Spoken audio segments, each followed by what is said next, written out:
और हम शुरुआत कर रहे हैं बड़ी खबर से जो मध्य प्रदेश के सतना से आ रही है, जहां अमरपाटन रोड पर एक राइस मिल में भीषण आग लग गई और इसकी वजह से एक शख्स की जान चली गई। कई लोग जख्मी हो गए जिन्हें इलाज के लिए अस्पताल पहुंचा दिया गया। खबर मिलते ही मौके पर पुलिस और दमकल की गाड़ियां पहुंची। कड़ी मशक्कत के बाद आग पर काबू पाया जा सका। चश्मदीदों के मुताबिक सोमवार रात प्लांट में अचानक बॉयलर जोरदार धमाके के साथ फट गया और बॉयलर फटते ही पूरी मिल में आग लग गई। धीरे धीरे आग बढ़ती गई और ऊंची ऊंची लपटें आग की दूर से ही दिखाई दे रही थी। जो मौजूद वहां कर्मचारी थे उनके बीच भगदड़ मच गई। इस हादसे के वक्त ऑपरेट कर रहे दिलावर सिंह आग की भीषण लपटों के बीच घिर गए और उन्हें बाहर निकालने का कोई मौका नहीं मिल पाया, जिससे उनकी मौके पर मौत हो गई। ड्यूटी पर मौजूद दूसरे मजदूर इस हादसे में झुलस गए। बताया जा रहा है कि इस प्लांट में धान की भूसी से राइस ब्रान ऑयल तैयार किया जाता है। इस मिल में भारी मात्रा में भूसी और दूसरे केमिकल रखे होने की वजह से आग कुछ ही लम्हों में बहुत तेजी से फैली और आग ने विकराल रूप ले लिया। आप ये जो तस्वीरें देख रहे हैं सतना के एक राइस मिल की है, जहां पर जो धान का भूसा होता है उसकी वजह से और उसके अलावा जो केमिकल होंगे वहां पर, चूँकि यहाँ उसकी वजह से आग बहुत तेज़ी से फैली और जो मौजूद कर्मचारी थे, जो काम करने वाले मजदूर थे, वो इस आग की लपटों में घिस गए। एक व्यक्ति की जान गई जबकि कई और लोग जख्मी हुए हैं आग में झुलसने की वजह से। जम्मू कश्मीर के बारामूला में एक गोदाम में भीषण आग लगने से अफरा तफरी मच गई। यह आग बारामूला जिले के कनली बाग इलाके में बीके ट्रेडर्स के गोदाम में लगी। खबर मिलने के बाद फायर एंड इमरजेंसी सर्विसेज के लोग पहुंचे। आर्मी के जवान और स्थानीय युवक भी मौके पर पहुंचे ताकि आग पर काबू पा लिया जाए। आग की लपटें इतनी तेज़ थीं कि दूर से ही धुएं का गुबार दिखाई दे रहा था। आग लगने के कारणों की जांच चल रही है और नुकसान का भी आकलन किया जा रहा है। तो आप बारामूला की तस्वीरें देख रहे हैं जहां पर एक गोदाम में आग लग गई और आग कितनी बड़ी लगी हुई है वो आप इन तस्वीरों में देख पा रहे हैं। अच्छी बात ये होती है कि ऐसे मौक़ों पर जो आम लोग होते हैं इलाके के, वो भी बड़ी मदद करते हैं फायर फाइटर्स की और जो लोकल एडमिनिस्ट्रेशन होता है उसकी। और वो तस्वीर हम यहाँ भी देख रहे हैं। लोगों की मदद से फायर फाइटर्स ने आग पर काबू पाने की कोशिश शुरू की। इमरजेंसी सर्विसेज के लोग, आर्मी के लोग भी मौके पर पहुँचे और तब जाकर आग पर काबू पाया जा सका। लेकिन आग कैसे लगी अब इसकी जांच की जा रही है। नोएडा के सेक्टर 63 में देर रात एक गाड़ी में अचानक आग लगने से हड़कंप मच गया। देखते ही देखते आग ने पूरी गाड़ी को अपनी चपेट में ले लिया। खबर मिलने के बाद पुलिस और फायर सर्विस के लोग मौके पर पहुंचे और आग पर काबू पाया गया। गनीमत यह रही कि कार में सवार लोग आग लगते ही गाड़ी से बाहर निकल आए और किसी तरह अपनी जान माल का नुकसान बचा लिया। आग लगने की वजहों की जांच की जा रही है, लेकिन गाड़ी को नहीं बचाया जा सका। आप देख रहे गाड़ी पूरी तरह जलकर खाक हो गई। ये नोएडा के सेक्टर 63 की तस्वीर है। आग किन वजहों से लगी अभी इसकी जांच नहीं हुई है, लेकिन आग लगने से पहले इसमें सवार लोग बाहर निकल आए जिससे किसी की जान को कोई नुकसान नहीं हुआ। बड़ी खबर उत्तराखंड के ऋषिकेश में एक बड़ा ट्रेन हादसा हुआ है। ऋषिकेश रेलवे स्टेशन पर उज्जैन एक्सप्रेस के 3 डिब्बे पटरी से उतर गए। यह हादसा रात करीब 9:30 बजे हुआ है। इस हादसे में किसी के हताहत होने की खबर नहीं है, लेकिन ये तस्वीरें आप देखिए, 3 कोचेस जो हैं वो पटरी से उतर गए। ये उज्जैन एक्सप्रेस है जिसके 3 डिब्बे पटरी से उतर गए। रात 9:30 बजे यह हादसा हुआ है। मामूली चोटें कुछ लोगों को आई होंगी इस हादसे की वजह से, लेकिन ये क्यों हुआ और कैसे हुआ ये रेलवे एडमिनिस्ट्रेशन के लिए जानना बड़ा ज़रूरी है। और रेलवे की जो इंक्वायरी इंटरनल इन्वेस्टिगेटिंग एजेंसीज होती हैं वो अब इसकी जांच पड़ताल करेंगी कि आखिर ये हादसा क्यों और कैसे हुआ। प्रधानमंत्री नरेंद्र मोदी के नॉर्वे दौरे का आज दूसरा दिन है। आज पीएम मोदी ओस्लो में भारत नॉर्डिक शिखर सम्मेलन में हिस्सा लेंगे। नॉर्वे, स्वीडन, डेनमार्क, फिनलैंड और आइसलैंड देशों के ग्रुप को नॉर्डिक देश कहा जाता है। इन देशों को साझा प्लेटफॉर्म के साथ भारत का ये तीसरा शिखर सम्मेलन है। इस सम्मेलन में रिन्यूएबल एनर्जी, व्यापार, डिफेंस समझौतों पर फोकस रहेगा। इससे पहले ओस्लो में पीएम मोदी का जोरदार स्वागत हुआ। ओस्लो में भारत के नॉर्वे के साथ ग्रीन स्ट्रेटेजिक पार्टनरशिप की शुरुआत हुई। आर्कटिक इस इलाके में दोनों देशों ने मिलकर काम करने का फैसला किया है। नॉर्वे के साथ स्ट्रेटेजिक डील्स के साथ साथ ओस्लो में प्रधानमंत्री मोदी ने नॉर्वे के किंग हेराल्ड और क्वीन सोनिया से मुलाकात की। नॉर्वे ने पीएम मोदी को अपने सर्वोच्च सिविलियन सम्मान से जिसे वहां grand cross of the royal Norwegian order of merit कहा जाता है, उससे प्रधानमंत्री को सम्मानित किया गया। नॉर्वे के पीएम जोनास गार स्टोर के साथ द्विपक्षीय बातचीत के बाद प्रधानमंत्री ने आतंकवाद के खिलाफ लड़ाई में भारत के समर्थन के लिए नॉर्वे का शुक्रिया अदा किया और कहा कि दोनों देश आतंकवाद का जड़ से खात्मा करने के लिए एक साथ हैं।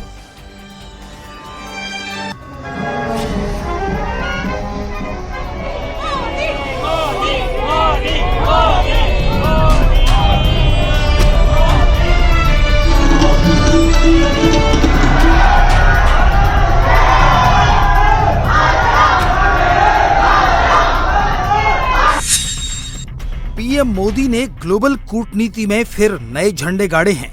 करीब 43 सालों बाद ये पहला मौका है जब किसी भारतीय प्रधानमंत्री ने नॉर्वे की धरती पर कदम रखा है।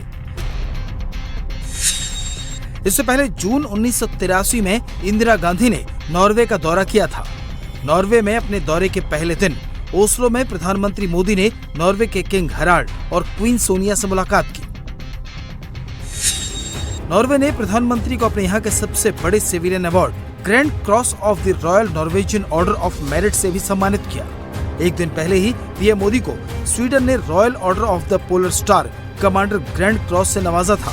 स्वीडन का यह सम्मान सर्वोच्च नागरिक सम्मान माना जाता है।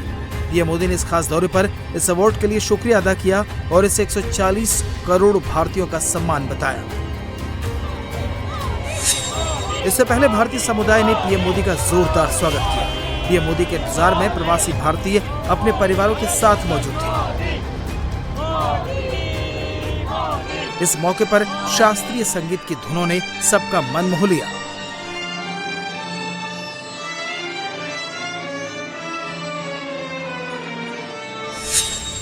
पीएम मोदी ने लगातार दूसरे दिन पहलगाम आतंकी हमले का जिक्र किया। नॉर्वे के साथ स्ट्रेटेजिक डील्स के अलावा प्रधानमंत्री ने आतंकवाद के खिलाफ लड़ाई में भारत के समर्थन के लिए नॉर्वे का शुक्रिया अदा किया और कहा कि दोनों देश आतंकवाद का जड़ से खात्मा करने के लिए प्रतिबद्ध हैं। मैं पिछले वर्ष नॉर्वे आने वाला था, लेकिन पहलगाम में हुए आतंकी हमले के कारण वह यात्रा स्थगित करनी पड़ी। उस कठिन समय में नॉर्वे ने आतंकवाद के विरुद्ध भारत के साथ मजबूती से खड़े होकर सच्ची मित्रता का परिचय दिया। आज जब मैं नॉर्वे आया हूं तो मैं इस सॉलिडेरिटी के लिए हृदय से आभार व्यक्त करता हूं। टेररिज्म के हर रूप को जड़ से समाप्त करना हमारी साझी प्रतिबद्धता है। भारत और नॉर्वे के बीच रिश्तों को एक नई दिशा देते हुए ग्रीन स्ट्रेटेजिक पार्टनरशिप का ऐलान किया गया है। इस पार्टनरशिप के तहत नॉर्वे और भारत मिलकर global south digital public infrastructure बनाएंगे। जलवायु परिवर्तन, क्लीन एनर्जी और ग्रीन शिपिंग के क्षेत्र में साझा विकास के लिए समझौता किया गया है। भारत में नॉर्वे टनल और स्लोप निर्माण में मदद करेगा। प्रधानमंत्री नरेंद्र मोदी ने ओस्लो सिटी में India Norway business and research summit का उद्घाटन किया। इस मौके पर पीएम मोदी ने कहा कि भारत और नॉर्वे के बीच साझेदारी की नींव बहुत ही मजबूत है। ये केवल संभावनाओं की साझेदारी नहीं है। हमारी पार्टनरशिप की नींव बहुत ही मजबूत है। ये केवल संभावनाओं की नहीं, ये एक प्रूवन पार्टनरशिप है। आज जब फूड, फ्यूल और फर्टिलाइजर सिक्योरिटी एक प्रकार से ग्लोबल चैलेंज बन गई है, तो भारत और नॉर्वे इनका मिलकर समाधान कर रहे हैं। चाहे वो ऑर्कलो का भारत के फूड सेक्टर में निवेश हो, इक्विनोर से भारत को एलपीजी और एलएनजी सप्लाई की बात हो, या यारा का भारत के फर्टिलाइजर क्षेत्र में योगदान। प्रधानमंत्री नरेंद्र मोदी ने नॉर्वे में निवेश के दरवाजे खोले हैं। पीएम ने नॉर्वे में भारत को ग्लोबल मैन्युफैक्चरिंग हब बनाने का बड़ा विजन नॉर्डिक देशों के सामने रखा है और आज पीएम मोदी इस संकल्प को और धार देने वाले हैं। आज ओस्लो में तीसरा भारत नॉर्डिक शिखर सम्मेलन आयोजित होगा। सबसे पहले आपको बताते हैं नॉर्डिक शिखर सम्मेलन क्या है। इस प्लेटफॉर्म पर भारत और 5 नॉर्डिक देशों नॉर्वे, डेनमार्क, फिनलैंड, आइसलैंड और स्वीडन के बीच द्विपक्षीय और रणनीतिक संबंधों को मजबूत करने के लिए विचारों का आदान प्रदान किया जाता है। इस शिखर सम्मेलन में जलवायु परिवर्तन की चुनौतियों से निपटने और रिन्यूएबल एनर्जी में साझेदारी पर जोर रहेगा। दोनों पक्षों के बीच व्यापारिक संबंधों को बढ़ावा देने और सप्लाई चेन को लचीला बनाने पर बात होगी। ब्लू इकोनॉमी, शिपिंग और आर्कटिक अनुसंधान में खास तौर पर बात होगी। क्वांटम कंप्यूटिंग, आर्टिफिशियल इंटेलिजेंस और डिजिटल इनोवेशन इस शिखर सम्मेलन के एजेंडे में शामिल है। पीएम मोदी का अगला और आखिरी फेज इटली है, जहां पीएम मोदी इटली के पीएम जॉर्जिया मेलोनी से मुलाकात करेंगे। बड़ी खबर अमेरिका के सैन डियागो से है, जहां एक मस्जिद में हुई गोलीबारी में 3 लोगों की मौत हो गई। मारे गए लोगों में 2 संदिग्ध भी शामिल हैं, जिन्होंने गोलीबारी की घटना को अंजाम दिया था, जबकि एक मस्जिद का गार्ड है। पुलिस फायरिंग की इस घटना को नफरती अपराध बता रही है। पुलिस के मुताबिक दोनों संदिग्ध युवक की मौत खुद को गोली मारने से हुई है। फायरिंग के बाद मौके पर पहुंची पुलिस ने इस्लामिक सेंटर में मौजूद एक स्कूल को खाली करवाया। गोलीबारी में किसी भी छात्र को कोई नुकसान नहीं हुआ है। तो ये सैन डियागो में एक मस्जिद में गोलीबारी हुई है और पुलिस पहली नज़र में से नफरत का मामला मान रही है। नफरत की वजह से किसी ने मस्जिद के अंदर जाकर गोलीबारी की है। जिन लोगों की जाने गई इसमें 2 संदिग्ध भी हैं, जिन्होंने फायरिंग करने के बाद खुद को भी गोली मार ली, ऐसा पुलिस की तरफ से बताया जा रहा है। रक्षा मंत्री राजनाथ सिंह इस वक्त वियतनाम में हैं और इसके बाद साउथ कोरिया जाएंगे। 2 दिन के वियतनाम दौरे पर पहुंचे राजनाथ सिंह का स्वागत हनोई में वियतनाम की आर्मी चीफ ने किया। रक्षा मंत्री के इस दौरे से भारत और वियतनाम के बीच ब्रह्मोस डील फाइनल होने की उम्मीद है। रक्षा मंत्री राजनाथ सिंह ने खुद सोशल मीडिया पोस्ट पर लिखा है, इस हफ्ते वियतनाम और दक्षिण कोरिया के दौरे पर हूं। भारत दोनों देशों के साथ सैन्य सहयोग, डिफेंस इंडस्ट्रियल पार्टनरशिप और समुद्री सहयोग को नई मजबूती देना चाहता है। इस महीने की शुरुआत में वियतनाम के राष्ट्रपति टो लैम भारत के दौरे पर आए थे। उस दौरान भारत ने वियतनाम को $500 मिलियन की क्रेडिट लाइन देने का ऐलान किया था। इस क्रेडिट लाइन से वियतनाम के लिए ऑफशोर पेट्रोल वेसल और स्पीड पेट्रोल बोट्स बनाई जानी है। इसके अलावा भारत ने वियतनाम के सुखोई फाइटर जेट और किलो क्लास सबमरीन की मेंटेनेंस, रिपेयर और ओवरहॉलिंग का ऑफर दिया था। वियतनाम के राष्ट्रपति के दिल्ली दौरे के दौरान भारतीय विदेश मंत्रालय ने आधिकारिक बयान जारी कर ब्रह्मोस मिसाइल खरीदने पर चर्चा की जानकारी दी थी। ऐसे में इस बात की उम्मीद है कि राजनाथ सिंह के हनोई दौरे के दौरान दोनों देशों में ब्रह्मोस मिसाइल खरीदने पर चर्चा हो सकती है। साल 2022 में भारत ने फिलीपींस के साथ $375 मिलियन का ब्रह्मोस का सौदा किया था। अब वियतनाम भी अपनी समुद्री सुरक्षा को मजबूत करने के लिए ब्रह्मोस मिसाइल खरीद सकता है। भारत सरकार ने रूस से कच्चे तेल की खरीद जारी रखने का ऐलान किया है। पेट्रोलियम मंत्रालय ने साफ कहा कि भारत की रूसी तेल खरीद कभी अमेरिकी छूट पर निर्भर नहीं रही। सरकार के मुताबिक तेल खरीद का फैसला पूरी तरह से कारोबारी फायदे और जरूरतों के आधार पर किया जाता है। साथ ही पेट्रोलियम मंत्रालय ने भरोसा दिया कि बाजार में कच्चे तेल की कोई कमी नहीं है और भारतीय रिफाइनरीज पूरी तरह तैयार है। अमेरिका की रूसी तेल खरीद पर दी गई छूट की मियाद 17 मई को खत्म हो गई है। हालांकि कल देर रात अमेरिका की ट्रेजरी डिपार्टमेंट ने कहा कि जो देश रूस से तेल खरीद रहे हैं वो उसे जारी रख सकते हैं, लेकिन उससे पहले ही भारत सरकार ने साफ किया कि प्रतिबंध हटाए जाएं या लगाए रखे जाएं, रूस से कच्चे तेल की खरीद जारी रहेगी। विदेश मंत्रालय के सूत्रों का कहना है कि प्रतिबंध से मिली छूट को आगे बढ़ाने के लिए अमेरिकी पक्ष से बातचीत चल रही है। इस हफ्ते का आखिर तक अमेरिका के विदेश मंत्री मार्को रूबियो भारत दौरे पर आने वाले हैं। उनके साथ होने वाली बातचीत में ये मुद्दा भी अहम रहेगा। अमेरिका के जस्टिस डिपार्टमेंट ने गौतम अडानी को बड़ी राहत दी। जस्टिस डिपार्टमेंट ने गौतम अडानी और उनके भतीजे सागर अडानी के खिलाफ दर्ज सारे आपराधिक मुकदमे हमेशा के लिए बंद कर दिए हैं। गौतम अडानी पर न्यूयॉर्क में आपराधिक मामले दर्ज थे। अब अमेरिका के जस्टिस डिपार्टमेंट ने अडानी पर लगे सारे आरोप वापस ले लिए। गौतम अडानी पर अमेरिका में कोई मुकदमा बाकी नहीं रह गया है। सारे केस हमेशा के लिए बंद कर दिए गए हैं। नीट पेपर लीक के मामले में सीबीआई का एक्शन जारी है। उसने अब तक 10 लोगों को गिरफ्तार किया है। सोमवार को एक कोचिंग के मालिक शिवराज रघुनाथ मोटे गांवकर को पकड़ा गया। उसे 9 दिनों की रिमांड को लेकर के जांच चल रही है। नीट पेपर लीक के मामले में संसद की स्टैंडिंग कमेटी भी गंभीर है। शिक्षा संबंधी संसदीय स्थायी समिति ने 21 मई को एनटीए के चेयरपर्सन और उच्च शिक्षा सचिव समेत शिक्षा मंत्रालय के वरिष्ठ अधिकारियों को तलब किया। मीटिंग में अब तक हुई जांच पर भी चर्चा होगी।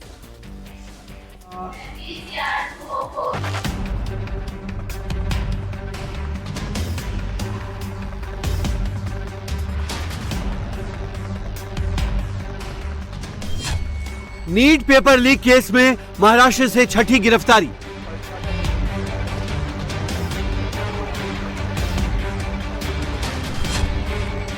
अब तक 10 लोग गिरफ्तार और कितने गुनहगार।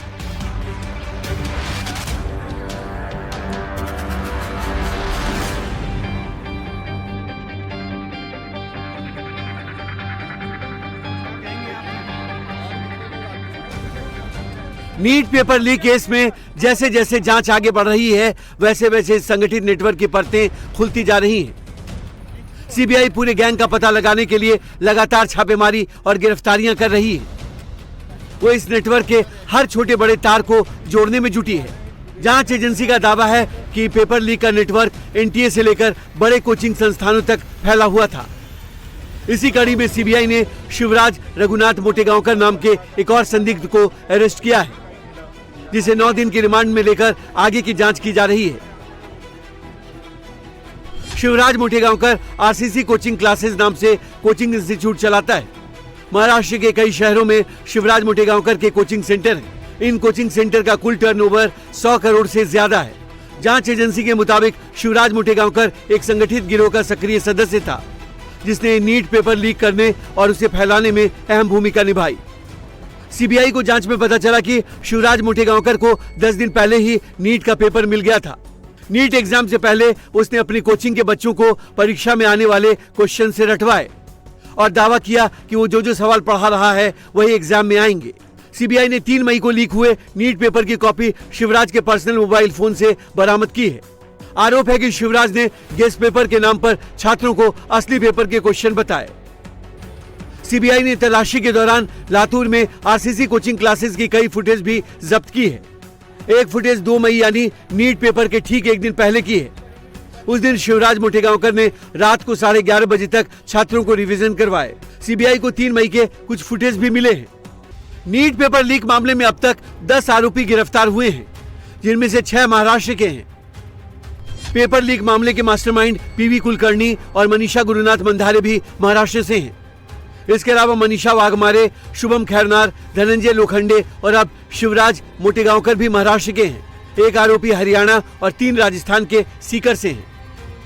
नीट पेपर लीक को लेकर सीबीआई के रडार पर लातूर और सीकर के कोचिंग सेंटर ही हैं। नीट यूजी पेपर लीक मामले में घिरी नेशनल टेस्टिंग एजेंसी यानी एनटीए भी सवालों के घेरे में है। इसको लेकर अब संसद की स्टैंडिंग कमेटी भी एक्शन में आई है।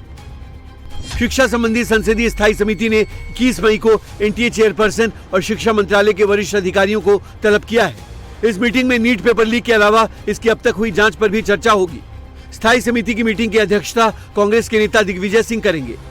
कमेटी में उच्च शिक्षा सचिव विनीत जोशी को भी बुलाया गया है। नीट पेपर लीक मामले का खुलासा होने के बाद एनटीए द्वारा आयोजित 3 मई की परीक्षा को रद्द कर 21 जून को नए सिरे से परीक्षा आयोजित की जाएगी।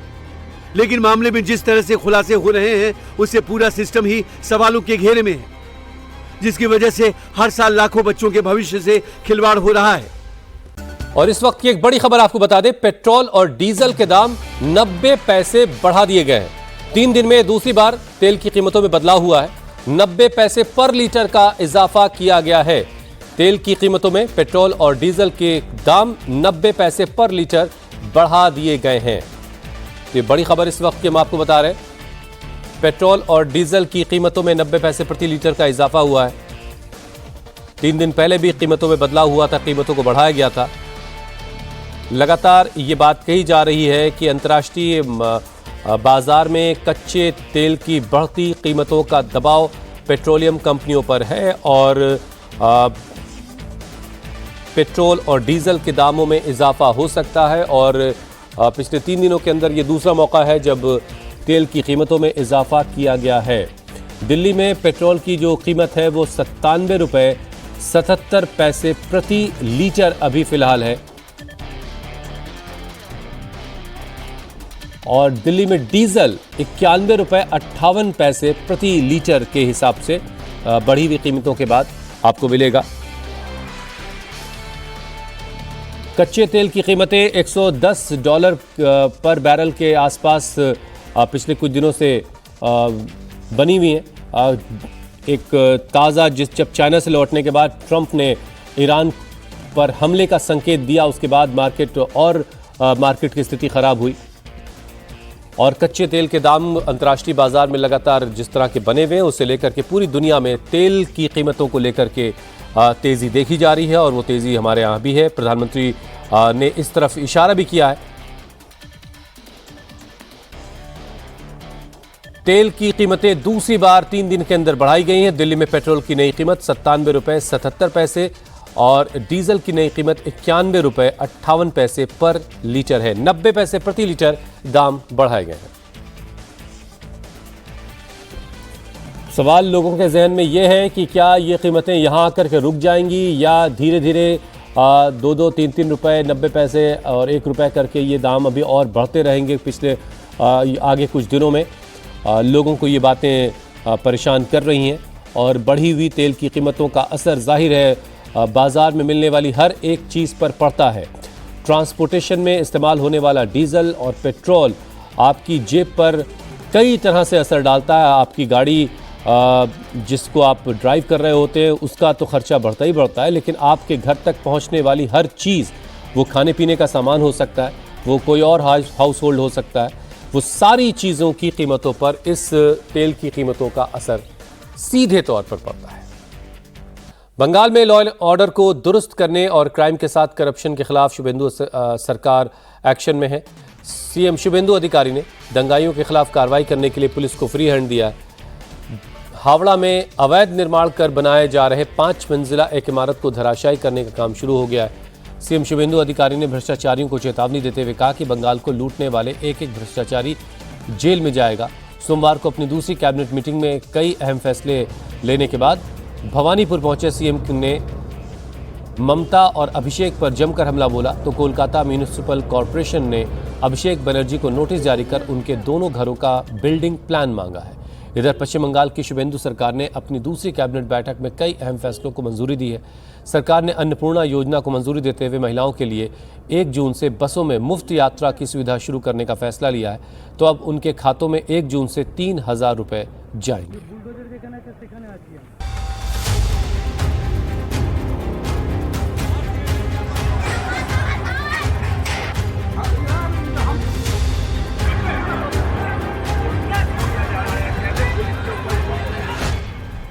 हावड़ा में अवैध निर्माण पर चलता बुलडोजर, शहर शहर अवैध पार्किंग के खिलाफ सरकार का एक्शन और पत्थरबाजों को सबक सिखाती शुभेंदु सरकार की पुलिस की ये तस्वीर बता रही है कि बंगाल में बदलाव का असर हो रहा है।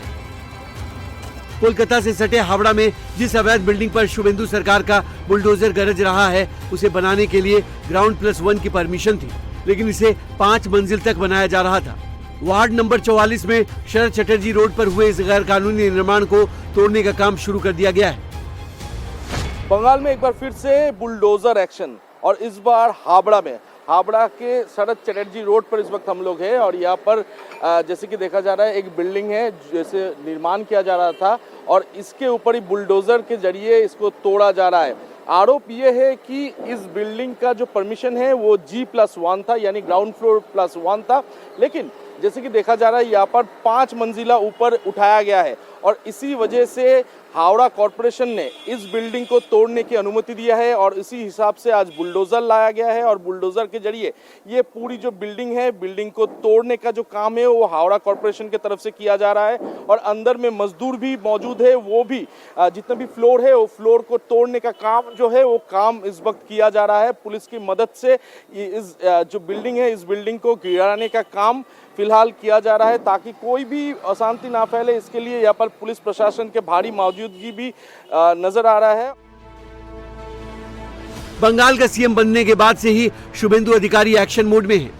कोलकाता से हावड़ा तक अवैध कब्जे पर एक्शन जारी है, तो मुख्यमंत्री शुभेंदु अधिकारी ने पुलिस पर हमला करने वालों को भी कड़ा मैसेज दिया है। शुभेंदु ने आसनसोल के पत्थरबाजों से वसूली की बात कही तो कोलकाता के पत्थरबाजों को चेतावनी देते हुए कहा कि अगर दोबारा हिंसा हुई तो उनसे खतरनाक गृह मंत्री फिर और कोई नहीं होगा। पत्थरबाजी करेगा तो सबक सिखाने काम भारतीय जनता पार्टी का सरकार करेगा। और आसनसोल में फाड़ी में तोड़फोड़ कर दिया ना, 200% वसूली होगा। जो किया है उसको पकड़ से निकाल के करूंगा। আপনারাও কান খুলে শুনে রাখুন, এটা আপনাদের শেষ ঘটনা। এরপরে আর কোনো এই ধরনের অ্যাকশন আমরা করতে দেব না। যদি করেন আমার থেকে খারাপ কোনো পুলিশ মন্ত্রী হবে। एक तरफ शुभेंदु अधिकारी बंगाल में हो रहे बदलाव के खिलाफ हिंसा कर रही भीड़ से निपटने के लिए पुलिस प्रशासन के साथ खड़े दिखाई देते हैं, तो वहीं भ्रष्टाचार के खिलाफ भी ताबड़तोड़ एक्शन हो रहा है। सोमवार को बंगाल कैबिनेट की मीटिंग में कई बड़े फैसले लेने के बाद भवानीपुर पहुंचे शुभेंदु अधिकारी ने अभिषेक बनर्जी समेत तृणमूल कांग्रेस के उन 4 नेताओं के नाम भी बताए जिनके खिलाफ एक्शन की तैयारी है। छोड़ने वाला आदमी नहीं हूं हम लोग। बताओ 4 नाम। एक बेलेघाटा का राजू नस्कर, 18 प्रॉपर्टी। दूसरा कौसबा का सोना पप्पू, 24 प्रॉपर्टी। तीसरा भतीजा Abhishek Banerjee, lips and bounce का 14, अपने नाम में 4, पिताजी का नाम में और भी 6, 24 प्रॉपर्टी। और चौथा नाम सुनना चाहता है? जावेद खान का बेटा, 90 प्रॉपर्टी।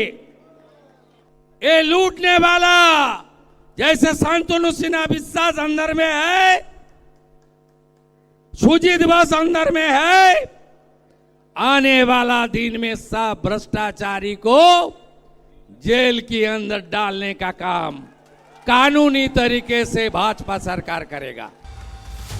शुभेंदु अधिकारी ने भवानीपुर में ममता के भतीजे पर अटैक किया तो कोलकाता म्युनिसिपल कॉर्पोरेशन ने अभिषेक बनर्जी को नोटिस जारी किया है।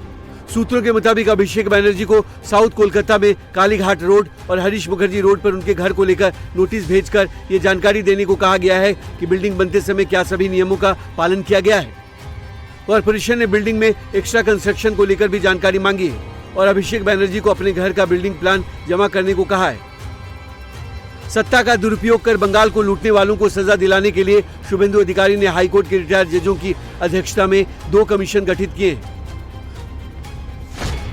जस्टिस विश्वजीत बसु की अध्यक्षता में बना आयोग पिछले 15 साल में हुए संस्थागत भ्रष्टाचार के मामलों की जांच करेगा, जबकि जस्टिस संपत्ति चटर्जी की अगुवाई में बना आयोग ममता के राज में महिलाओं और बच्चों के खिलाफ हुए अपराधों की जांच करेगा।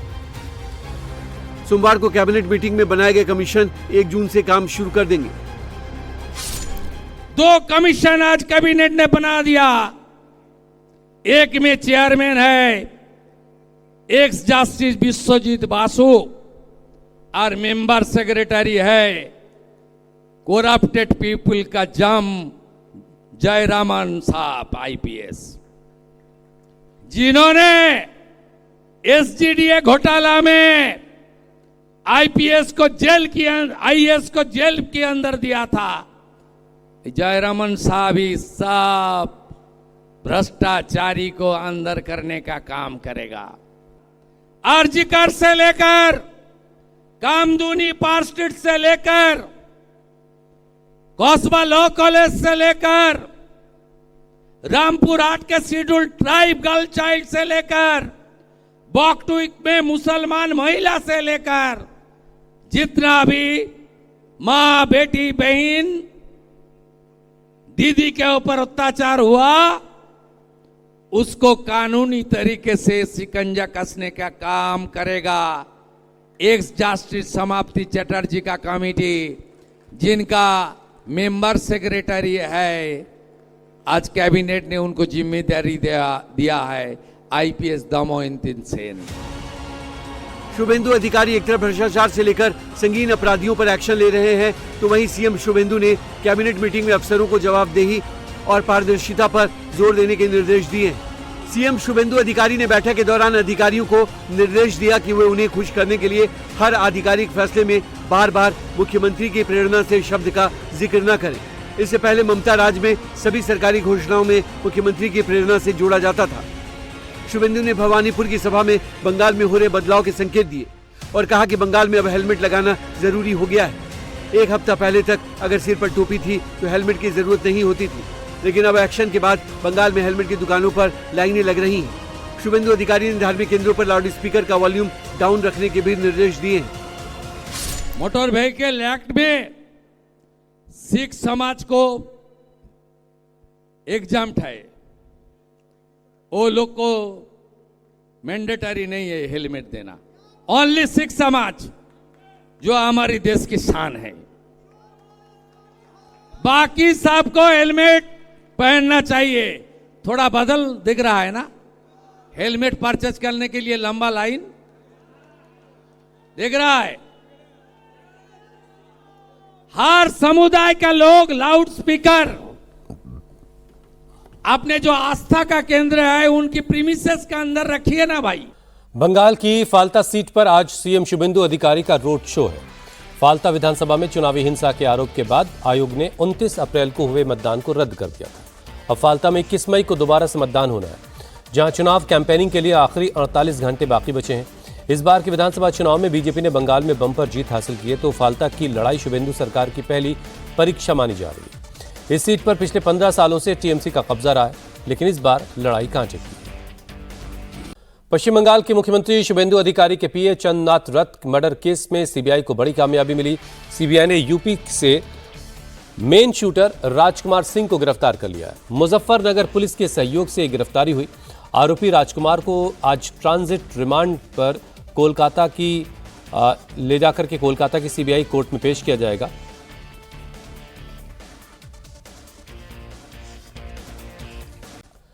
मध्य प्रदेश के भोपाल में हुई मॉडल ट्विशा शर्मा की संदिग्ध मौत का मामला गहराता जा रहा है। एक तरफ पुलिस इस मामले की जांच में लगी है, आरोपी पति समर्थ सिंह की तलाश की जा रही है। 10,000 रुपए का इनाम का ऐलान भी कर दिया गया है। दूसरी ओर केस में एक नया सीसीटीवी फुटेज भी मिला है। सीसीटीवी में ट्विशा छत पर जाती हुई दिखाई दे रही है। दूसरे वीडियो में ट्विशा की बॉडी उसका पति समर्थ और 2 लोग लाते हुए दिख रहे हैं। इस मामले में आरोपी ट्विशा के सास गिरिबाला सिंह ने एंटीसिपेटरी बेल के लिए पिटीशन लगाई है और उनकी बहू ड्रग एडिक्ट थी और प्रेगनेंसी के बाद से उसका व्यवहार बदल गया था, ये बात कही गई उनकी तरफ से। हालांकि एसआईटी जांच कर रही है। व्हाट्सएप चैट के आधार पर जांच हो रही है, क्योंकि कई सवालों के जवाब अभी मिलने बाकी हैं।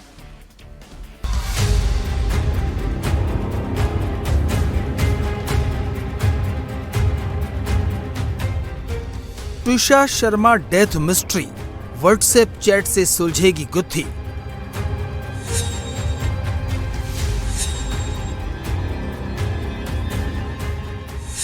बारह सेकंड के वीडियो से डेथ मिस्ट्री सुलझेगी। शादी, शक और ड्रग्स का इल्जाम, ट्विशा शर्मा थी बेहद परेशान।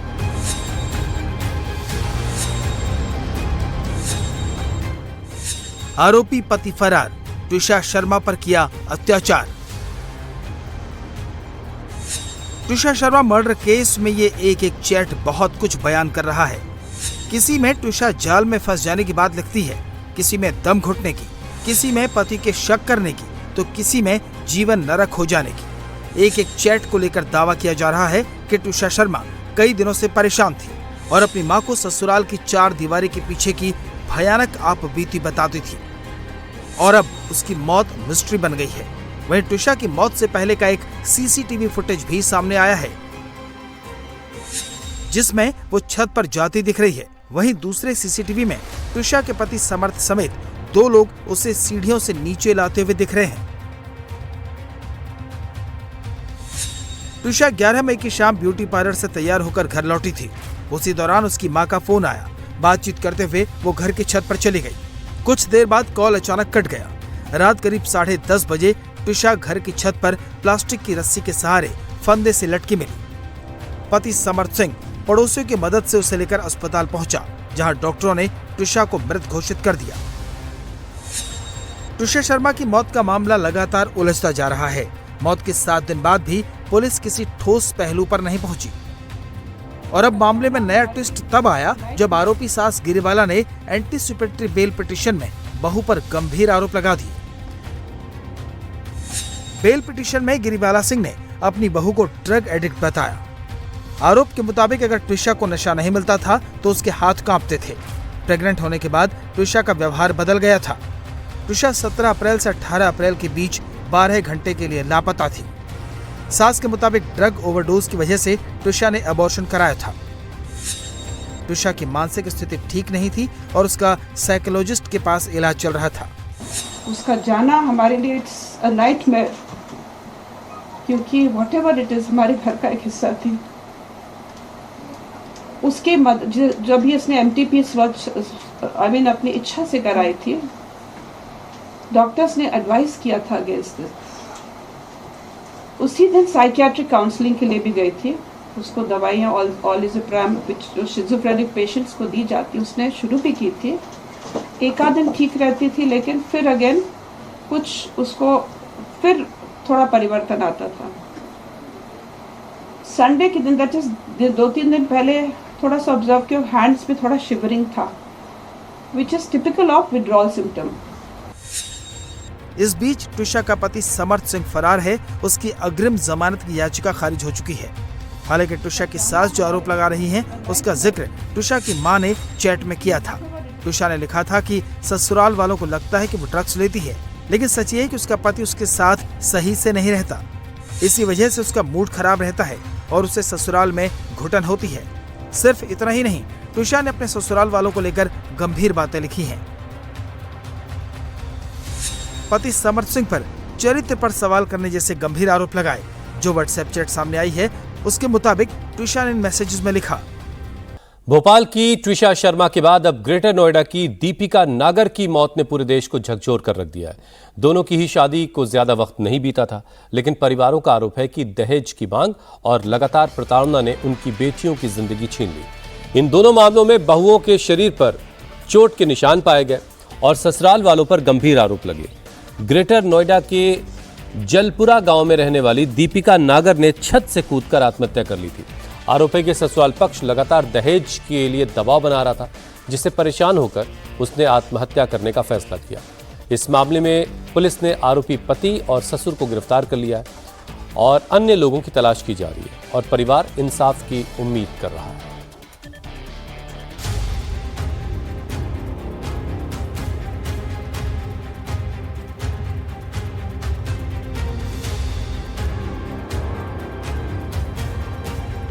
भोपाल में ट्विशा,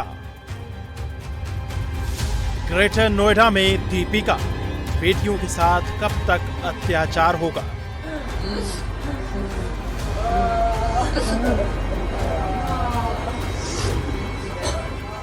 शादी के 1.5 साल बाद भी लालच, दहेज में स्कॉर्पियो मिली, अब फॉर्च्यूनर की थी चाहत।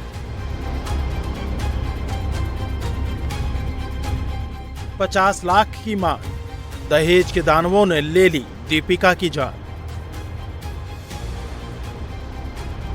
एक तरफ भोपाल में रिटायर्ड जज की बहू ट्विशा शर्मा की संदिग्ध मौत सवालों के घेरे में है, जिसकी शादी अभी सिर्फ 5 महीने पहले हुई थी, तो दूसरी तरफ ग्रेटर नोएडा में 24 साल की दीपिका ने छत से छलांग लगाकर आत्महत्या कर ली, जिसकी शादी महज 14 महीने पहले हुई थी। दिल्ली से सटे ग्रेटर नोएडा के जलपुरा गांव में तीसरी मंजिल से कूदकर बहू दीपिका की आत्महत्या का मामला सामने आया। दीपिका नागर की शादी दिसंबर 2024 में ऋतिक के साथ हुई थी। जानकारी के मुताबिक दीपिका के पिता ने शादी में करीब 1 करोड़ रुपए खर्च किए थे। ससुराल वालों को 11 लाख नकद, एक चमचमाती स्कॉर्पियो कार भी दी ताकि उनकी बेटी वहां खुश रह सके, लेकिन यही दहेज उनके जी का जंजाल बन गया।